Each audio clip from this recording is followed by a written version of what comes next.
Parental guidance is recommended.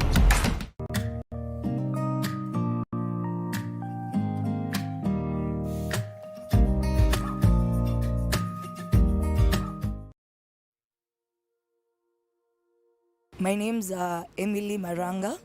I'm the second born in the family of 5 kids. Growing up as a child, it wasn't that easy. Primary school, I'm telling you, my dad being a teacher, it was really hard for me.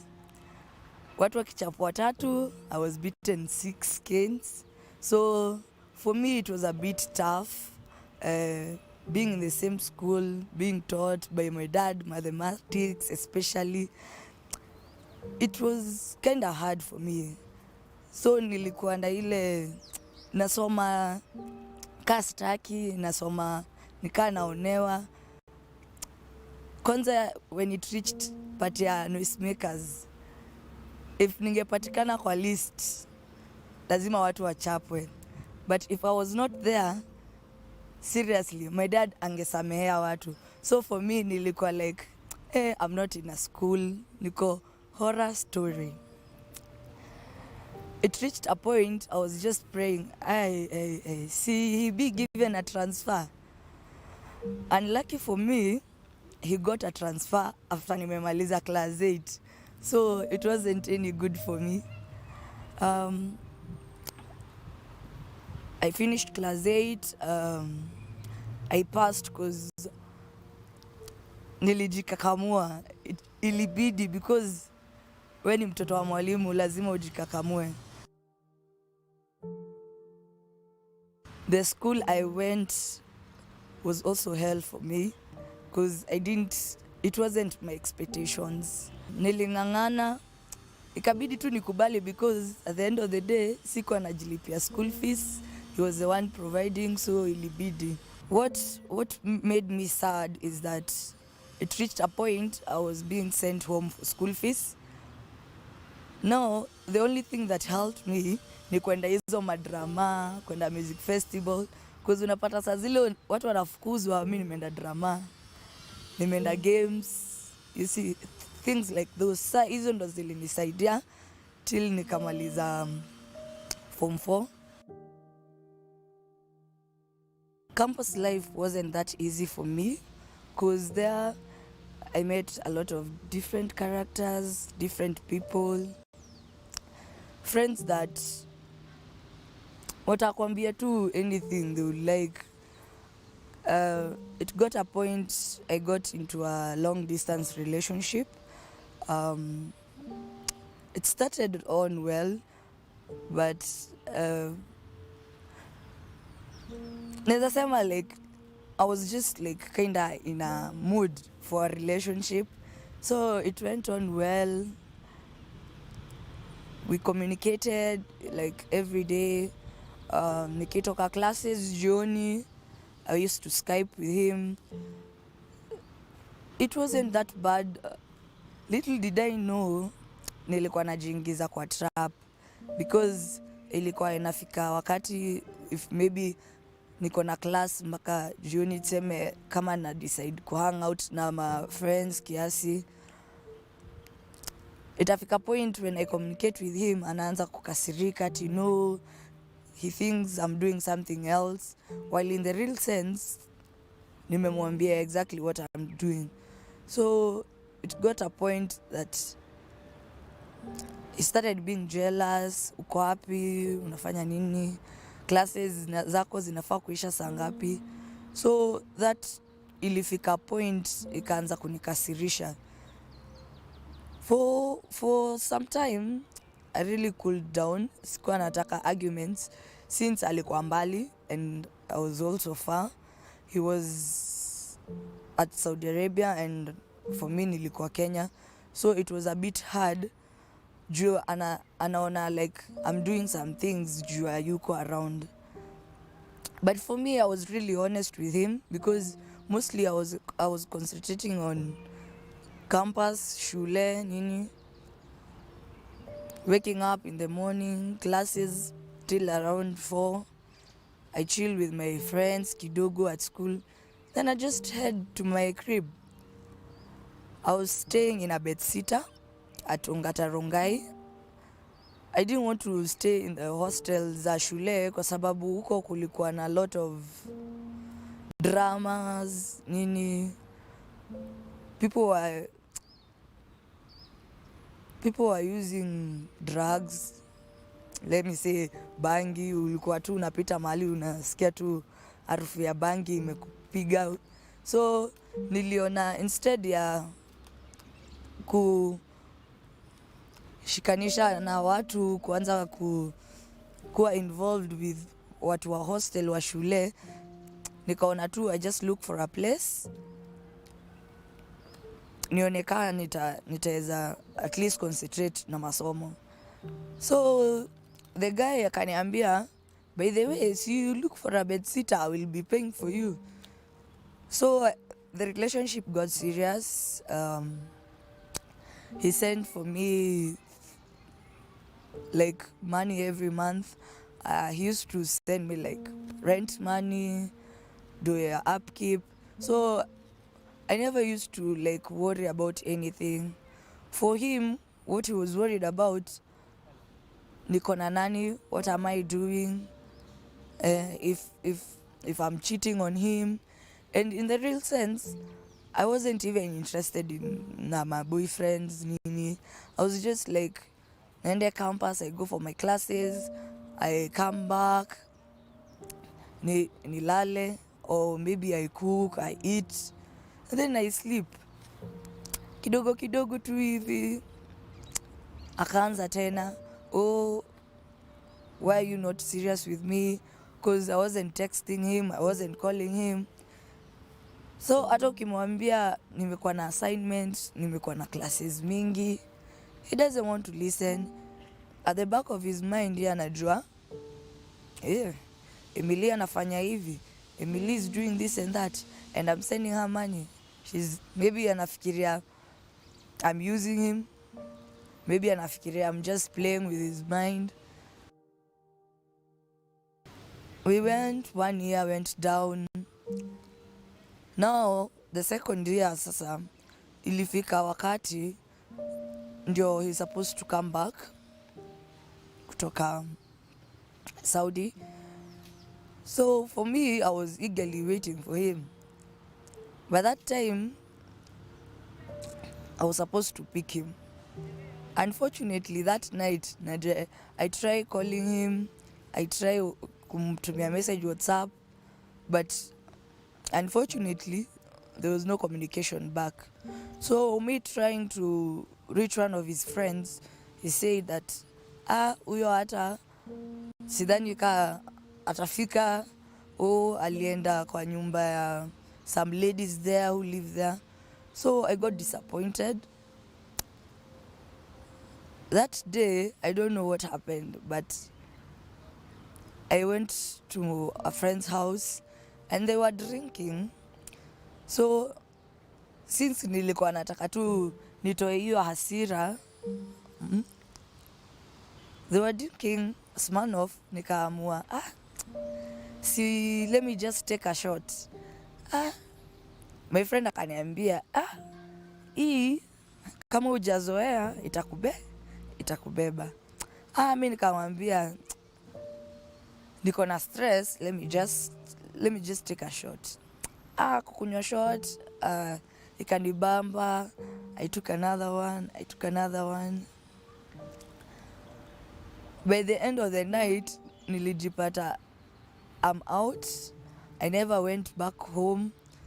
So I tried again calling him, nikajaribu kumpigia, I tried kumwhatsapp. He wasn't replying. So I decided to, whatever he may decide to do, wacha ikue. So I went back to my crib.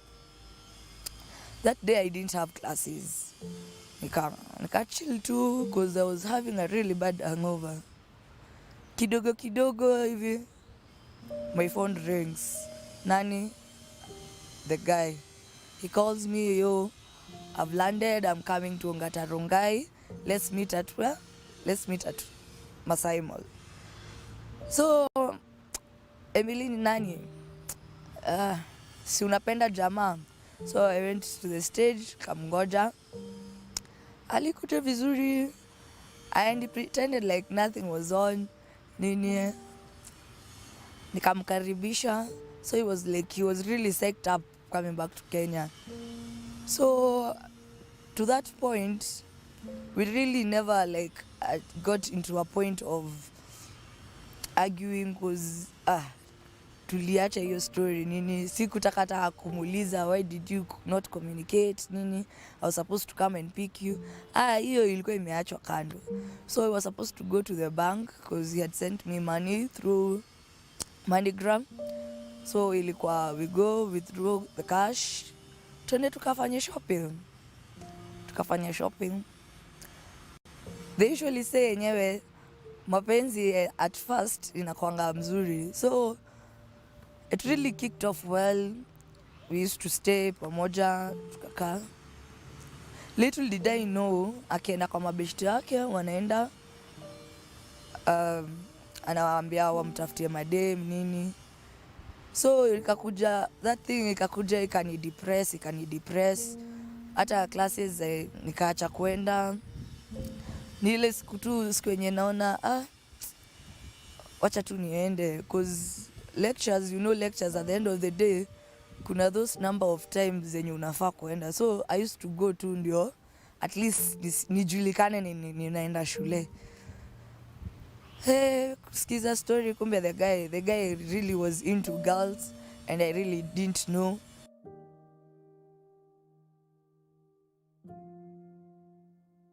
So nikaanza kuwa depressed.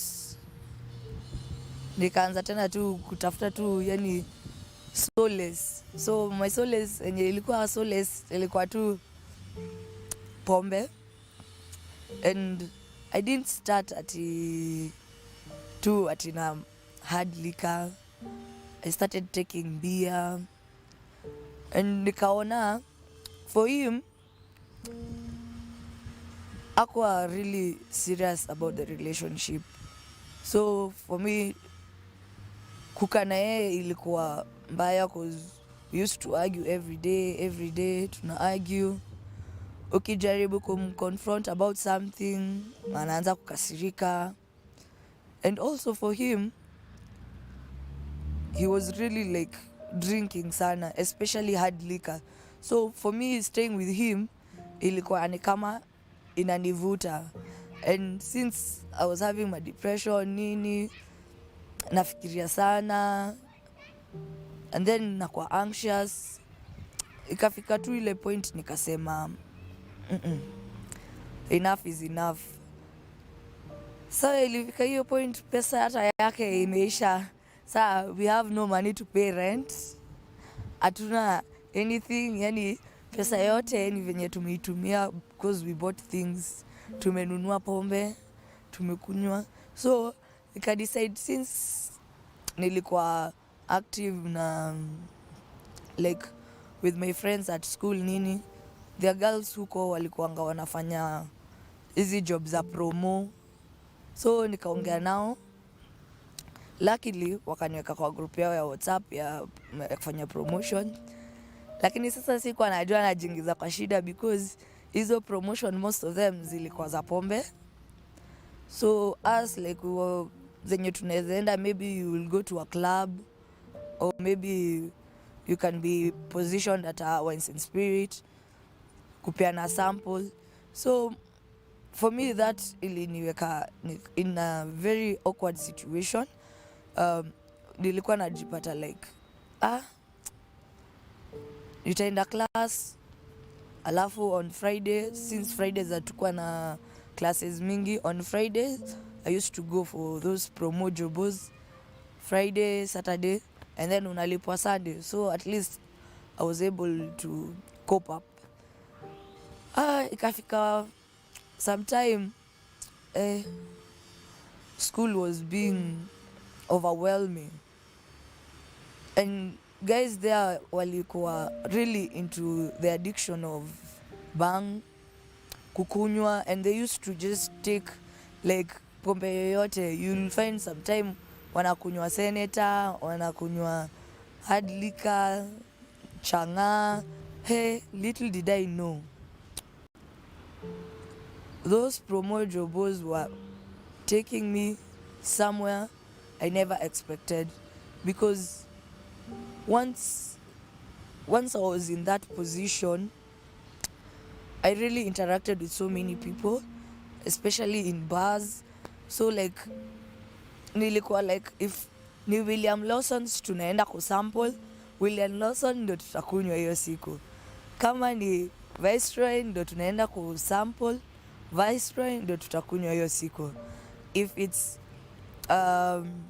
Tusker Light, we're going to like promote, Tusker Light is what I'll drink that day. So it continued like that until it reached a point, just whichever alcohol I get, I drink. Nilikuwa tu slowly by slowly naingia depression. Well, at first nilikuwa like ni kujibamba tu, because you're going for those promo jobos, you're being paid 2K a day, transport unapewa ndio hiyo. So like ilikuwa tu life is fun. And at that time sasa, the boyfriend I was having, yeye ana kazi, ni kukaa kwa nyumba. So like nikuje bado na hiyo pombe ya kusample pia bado tuikunywe. Time yenye nimeenda, tuseme maybe I'm doing those promo jobos, anaenda anatafuta mabishti wake, wanaenda wanakunywa, then anakuja kunichokoza, ama maybe he will go akae even 1 week without coming. Then when he comes, fujo, umekuwa na nani, what have you been doing? So ikakuwa like from a relationship to a headache. So nilikuwa sasa, even those promo I don't go anymore. Naamka asubuhi, kwanza the place I was staying at Masai Lodge, ukitoka tu hivi hapo tu next tunaka joint, na kalikuwa kanafunguliwa mapema. So nilikuwa tu naamka tu, hata kama sina doa ama niko na doa, nilikuwa najua tu nitapata watu hapo, na hivyo ndo siku inaanza kukunywa mpaka jioni. I never even used to eat. At times ni ile tu, yani mtu ana volunteer anasema tu msichana atakufia hapa, wana decide wanadibai kasupu, ama wakiona sana wakibai nyama wananiforce na kula. But sasa hiyo ndo ilikuja ikakuwa routine. Naamka na kunywa mpaka jioni hivyo, cause for him yeye aliona hata pesa imeisha, hata nikikapa na Emily tunakaa tufanye nini. So yeye aliyetoka akaenda kupiga camp kwa beshte yake. So mimi nilikuwa nikimpigia achukui. So ikakuwa routine from morning mpaka jioni kukunywa, morning mpaka jioni. It reached a point hadi mom kama alikuwa ana feel ishish, so akatuma sis akuje kuniangalia. My sis was surprised. So ikabidi tu wa organize the way I will come back home, because hata rent sasa ilibidi, sasa sina rent ya kulipa. I can't be staying there because obvious landlord anataka rent. So I had to go back home. I stayed home, lakini sasa nilikuwa tu nikikaa tu hivi nawashwa pombe from morning. So when I went back home, since Karen enyewe uko like you have friends, but ni ngumu sana wakubaie pombe. So kuna kachum tu huko ghetto, it's called Kuwinda. So like there at least even you can get people, hata kani wanakubaia, hata kani senator, you go drink. We bora tu, mimi ilikuwa tu bora tu nisikie tu wenyewe niko na kakitu tu nimekunywa tu, as long as tu I just feel high, nilewe tu. At times I used to really get drunk, nasahau hata nalala kwa bar, nakunywa. My mom will come for me. Saa zingine hata napigiwa simu anaambiwa msichana wako amelala kwa mtaro.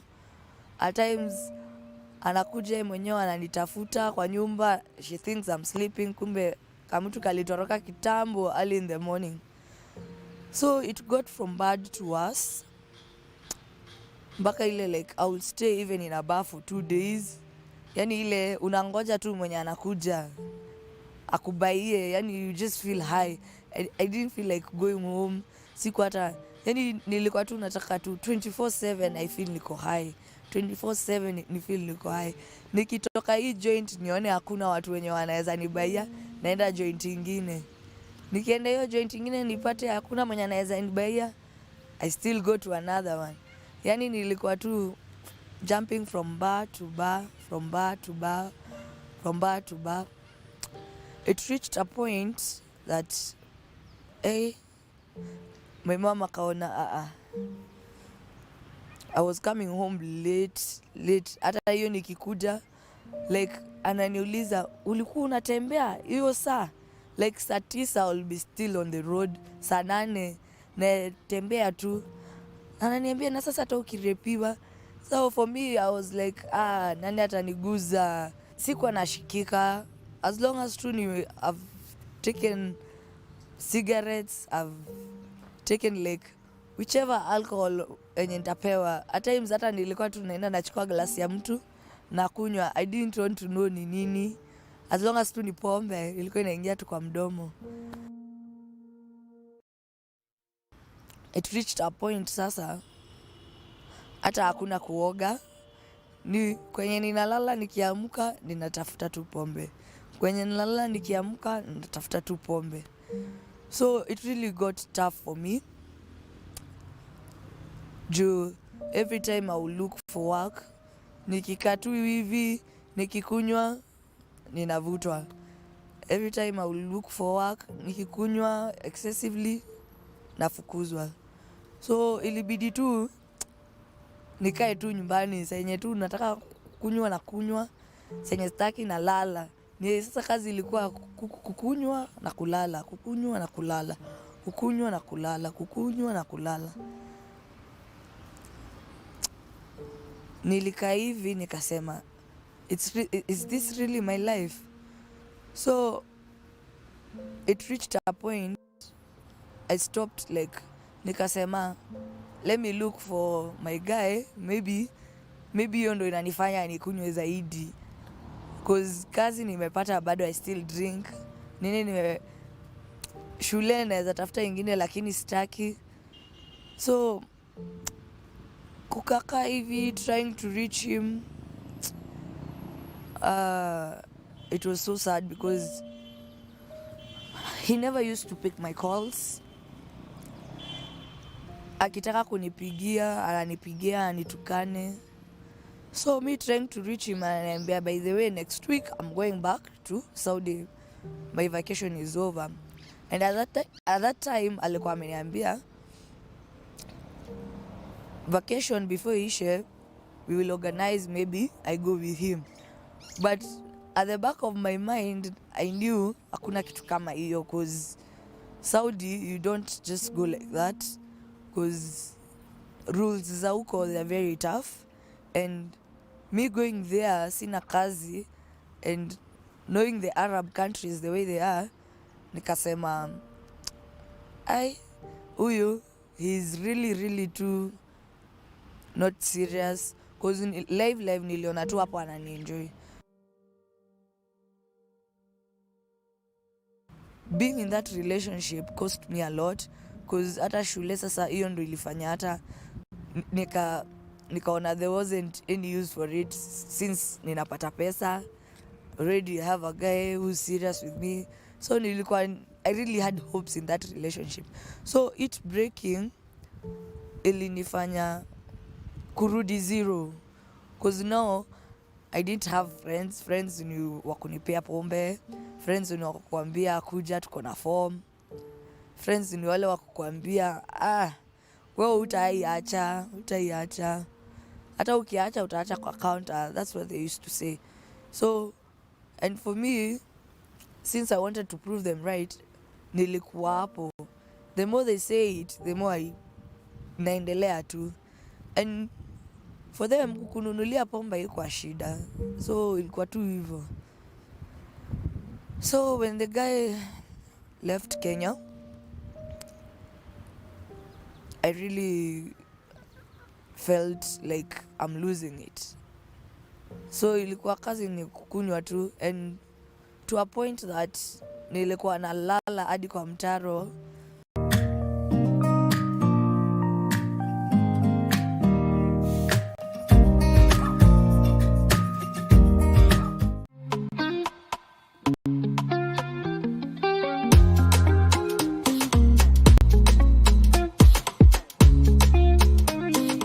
The future of money is simple, like unlocking possibilities with a smile and having the world in the palm of your hand.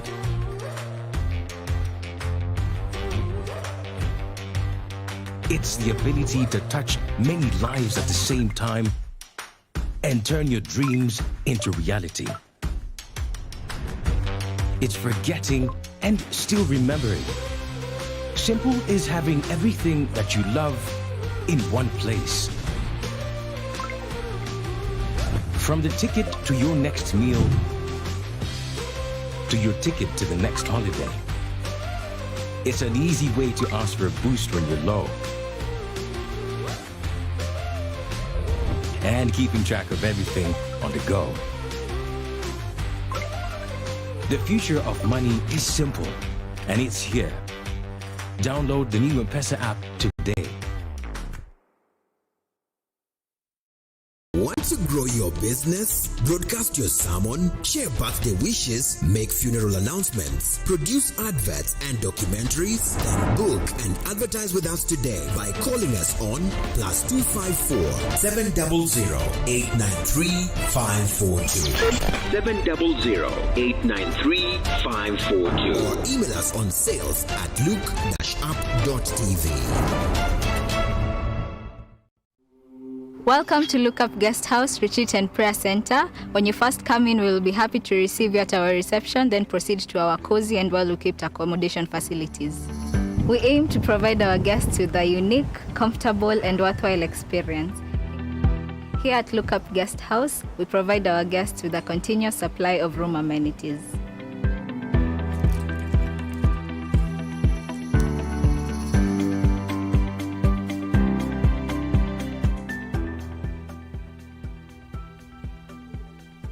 A cool environment for all your retreat activities. Look Up Guest House, Retreat and Prayer Center. For reservation, contact us on info@lookupguesthouse.org or call us on 0746 788 707. Career Guide.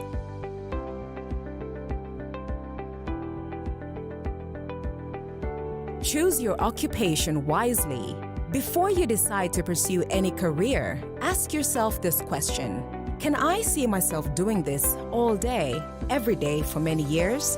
When you choose an occupation, make sure it's a good match for your personality, your interests, aptitudes, and work-related values. Career Guide.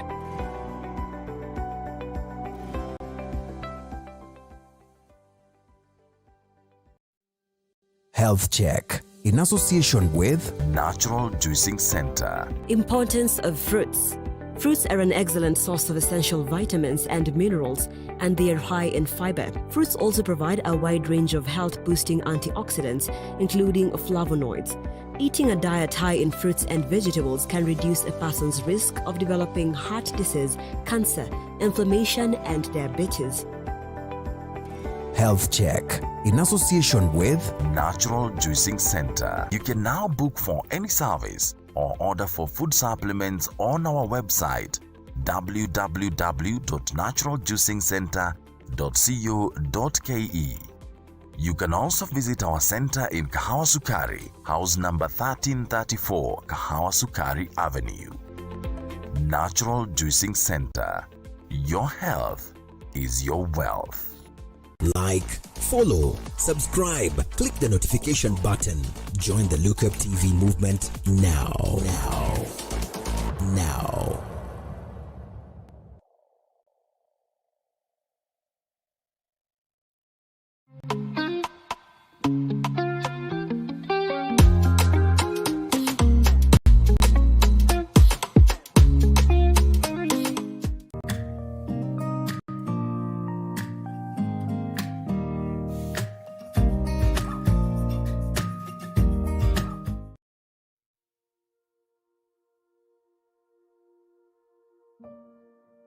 So when my mom and my auntie took me to Kiambu, I had no idea where I was going.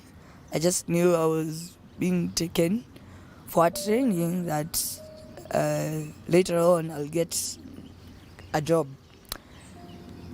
Saa kufika huko, it was kind of shocking than surprising kwa sababu nilikuwa najiuliza how on earth mamangu anawezaje nipeleka rehab surely, and the way at I used to laugh at people, nilikuwa najiuliza maswali zenye at a point I wanted to ask her like, Mom, are you sure umenileta at the right place? So they tried to convince me. They tried, but no, I was like, no. And looking back, I was like, am I really ready for this? Wakani convince, but at the end, after that time, nime picture, ni mimi huyu, like, am I ready kuacha? Am I ready, like, to put aside the things of the world? Yani, like, I really, like, change. So that day, they really explained to me what I was getting into.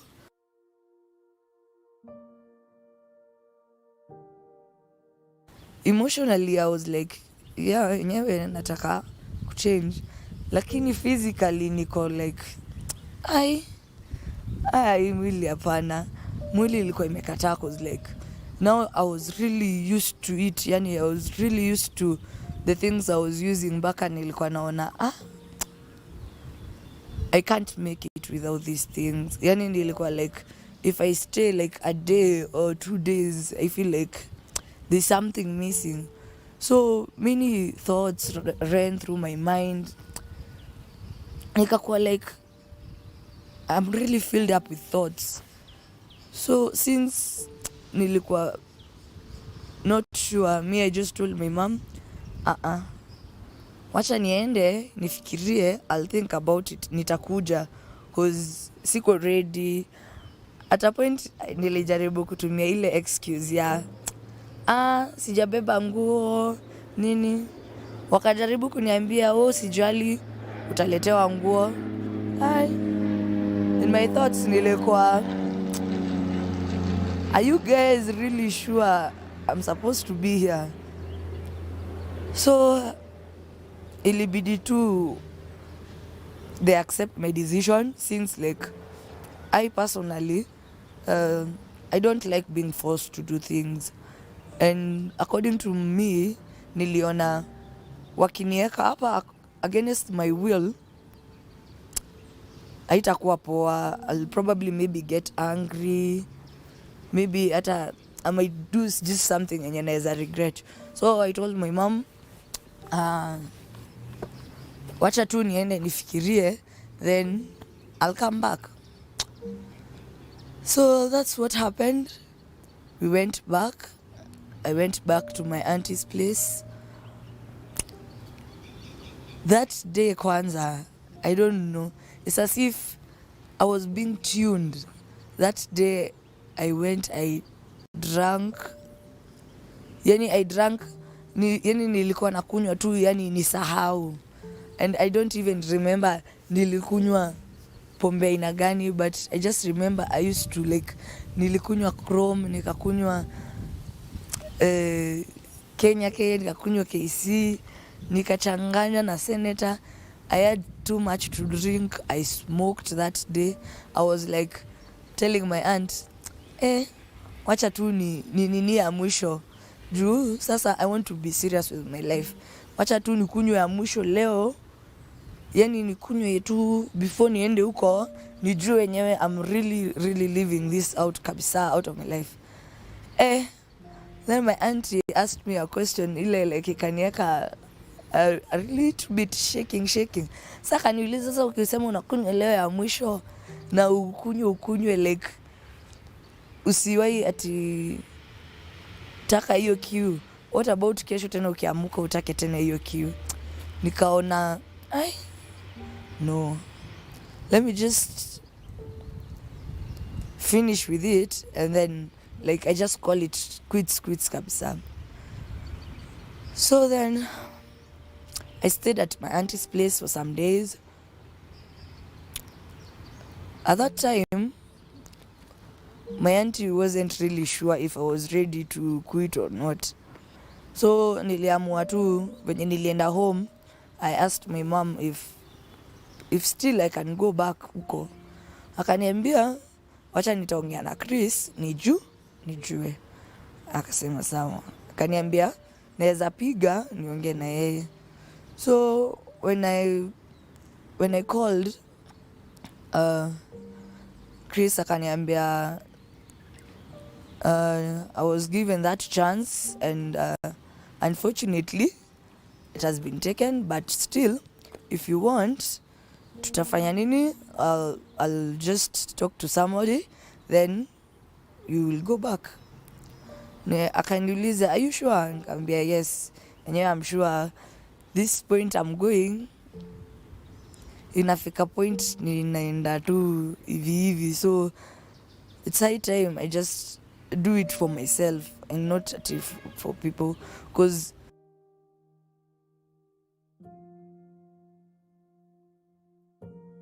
ilikuwa imefika point home hadi wanaogopa tu, yani nikitoka tu nje, it doesn't matter where I'm going, nikitoka tu hivi asubuhi, they just know huyu hivyo ndo ameenda na hivyo ndo ameendanga.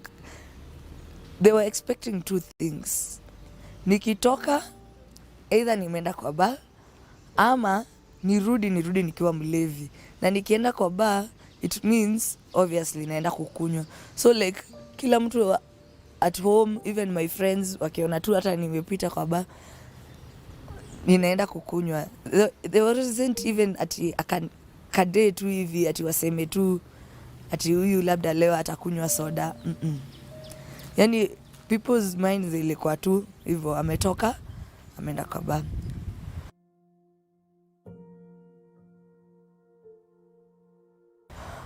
My journey at TC wasn't that easy. Juu ya hiyo jina, the way it says Teen Challenge, it was really a big challenge for me. First, having to stay one roof with ladies, si rahisi, and at first feel like you have the hangovers and you're still asking yourself, will this program help me? Ama itakuwa wastage of time? But with time, I got to see like it was really benefiting me, because one of the things that benefited me is like I started eating. I wasn't eating back then. I started taking a lot of water.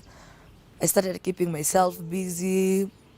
At least kuna duty roster, yani you keep busy. And most of all, what made me like know like I needed this life, the fact that there was God involved. Actually, what made me like that program, God was involved. Ilikuwa like God in the morning, Jesus at lunchtime, Christ jioni. Yani ilikuwa tu God. And that's one thing enye ilini motivate staying there. Hiyo ndio ilinifanya nikaona there's hope for me. Though it reached a time ilikuja una feel like imekuwa overwhelming, because it was that time that corona, the epidemic ilileta shida, and like there was no movement, because before then we used to go to church, we used to like take a walk nini, but now after corona it's ilifanya tu tukakuwa compose, yani una feel uko umejikusanya, yani you feel like you can suffocate because unashinda one place from Monday to Monday, so una feel uko composed sana. Even when you try like find something new to do, at the end of the day una feel discouraged because uko one place. So that really like made me to start thinking otherwise, because for me naturally I'm not a person like to stay in one place for long. I like traveling nini. So for me it was a big challenge being there without moving, and it reached a point that you feel, and juu napata pia your fellow girls wenye wako huko hata wao wana feel like tuko overwhelmed. Tulikuwa tuna feel like you can just say you want to go home, because we used to have visitings, unataka kuvisitiwa, you can't be visited. We have passes that you can't go for pass because of corona. So it really put us kwa wall. We tried kujitetea lakini wapi, ilikuwa one of the rules they had to partake.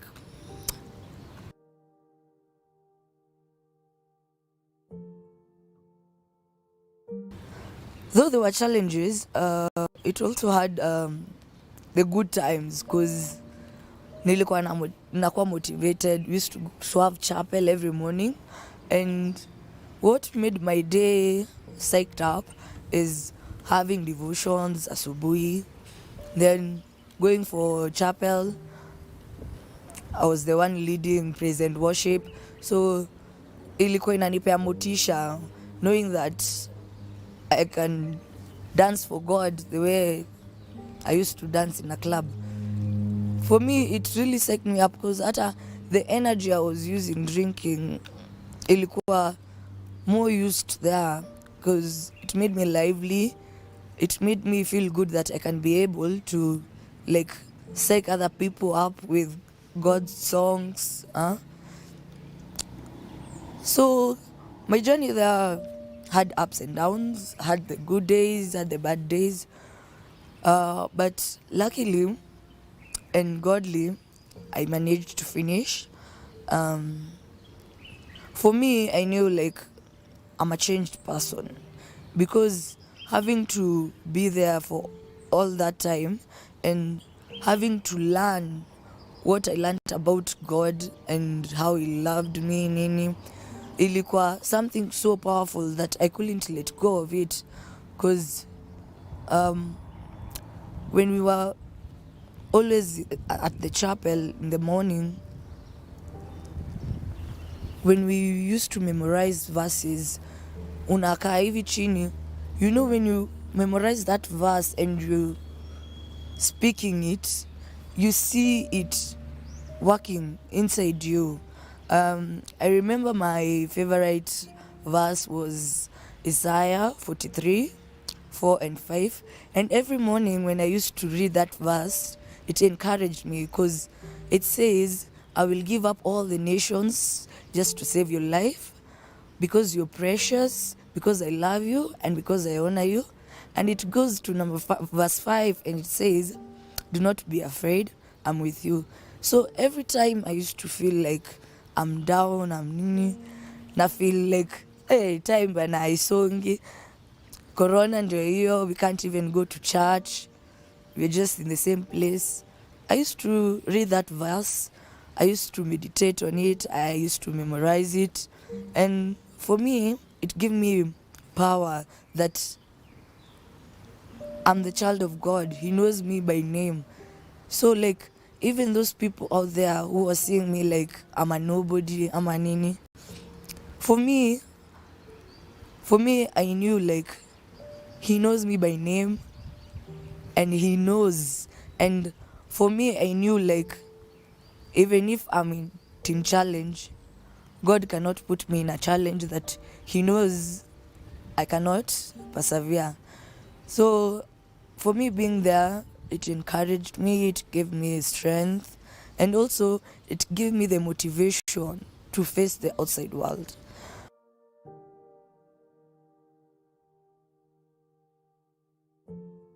It had ups and downs. I had the good days and the bad days. So like the good days, the good days that I enjoyed, ilikuwa like morning devotion, chapel time, because nilikuwa na lead praise, and that motivated me.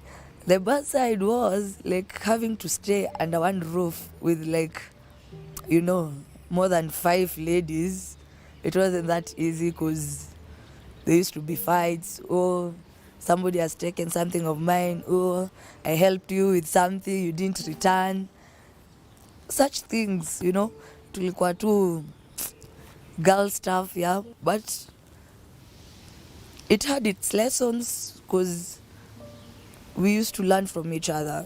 Because at the end of the day, we sleep under one roof. We have to be like sisters. It taught me a lot of things like sisterhood, like learning to help somebody. Like there's a day I fell down and I like twisted my hand, and so for me I couldn't do my duties, but luckily enough, and having that sisterhood, my duties were still done and I was being taken care of until mkono yangu ikapona. And for me that really taught me that there's family everywhere. Kuna family nyumbani, the one you left. Kuna family where you're going, and there is also family where you are. So me coming out was the toughest thing ever. I remember telling one of my mentors that I'm afraid of going out because sijui what is waiting for me there. So like now I'm anxious, 50-50. So like he's asking me, are you sure you're afraid? Yeah, and I like, yes, I'm afraid because that time of being there, it has taught me a lot, yet still you're afraid to step up. Then he reminded me that verse of Isaiah 43:4-5. Do not be afraid. So that motivated me, kanipa encouragement. So I was ready to step outside. Kidogo kidogo, mdogo mdogo.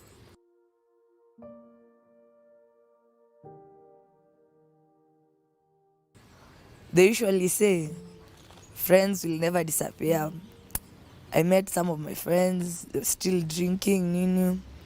Unapita, some of them wanakuuliza, ulikuwa wapi? Hata sisi si utupeleke huko kwenye ulikuwa, you look good, nini. All those sorts of compliment, nini. They're like, are you sure you stopped drinking? And you're like, niliona having God in your life is more important than having the world. And pleasing the flesh is not always right. They usually say, physical health is good, but if you know the health that is in God, then you wouldn't look for stuff to use. You wouldn't even be like pleasing to the flesh, because once you please God, then the rest follows. And ilifika point that I was being asked questions like here and there.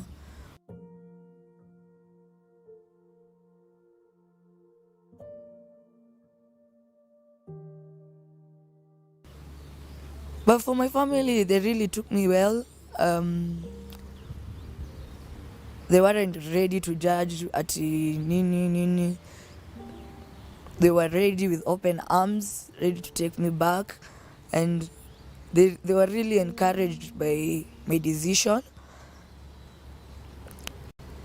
That took me like a whole lot of me having to show them like enyewe, because once you're out there, like watu wanaona huyo tunampea tu wiki moja, kasi wiki moja, wiki mbili, kama si wiki mbili, wiki tatu, and then they will be there pressing. But for me, one thing that kept me motivated ni ile inaniambia, like in Deuteronomy 31:6, be determined and confident, usiwasikize, because your God, that one God, is there for you. He will watch over you, and anakwambia he will not let you fail. He will be with you. Anakwambia do not be afraid. So me having to remember those scriptures really motivated me to face even people who are like, wewe huwezi, wewe tu uko hivi nini. So having been like with so many friends at the bar, it really took me a lot of energy to just avoid them. But reading the Bible day in, day out has given me the opportunity to know that God is still there for me, and He knows me by name, and He cannot put me through a challenge that He knows I cannot persevere. So the advice I could give anyone out there, hizi vitu ni za dunia, and as they say and as it is known, we are in this world but not of this world. So hizi vitu tutaziacha tu hapa, and one thing we should know, that no one was born an alcoholist, ama hakuna mwenye alizaliwa akitumia mihadarati. All of us tulitoka kwa tumbo tukiwa clean. So if ulitoka ukiwa clean, what makes you think that huwezi ishi ukiwa clean? One thing I always remind myself, if you can stay with God, then what else do you need? Like young people nowadays, they're like, nini, maisha ni tamu, nini, like the songs that are coming nowadays. But one thing you're supposed to remember is, even God's songs, they are more powerful than the ones, and the energy that we use in serving God is worth it. Wanasemanga, like, Satan was one of God's angels, yes, and he used his worship to bring other people to him instead of worshiping God. So instead of worshiping Satan and your body, your flesh, they're supposed to worship God, and the rest of the things will follow. I know some of us, we have issues, we have baggages that make us depressed, that make us want to like drink and forget, that make us just want to just say like it's gone, I'm tired. You might be tired, but God is not tired. And maybe when you're holding those baggages, when you're holding those luggages, it's when He cannot give you what He's intending to give you.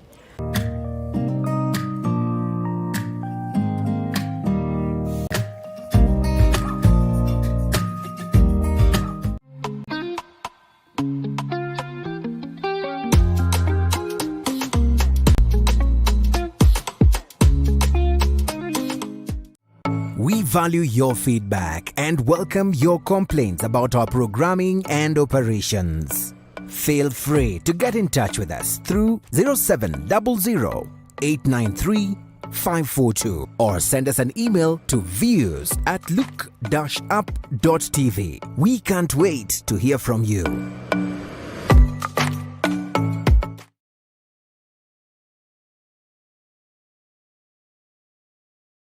on the next episode of Mfahamu Msanii. Gekeno kia goro, negosho kia gado, onadayo wa goro, negosho kia gado, neko menya vega, dino no tabashishi.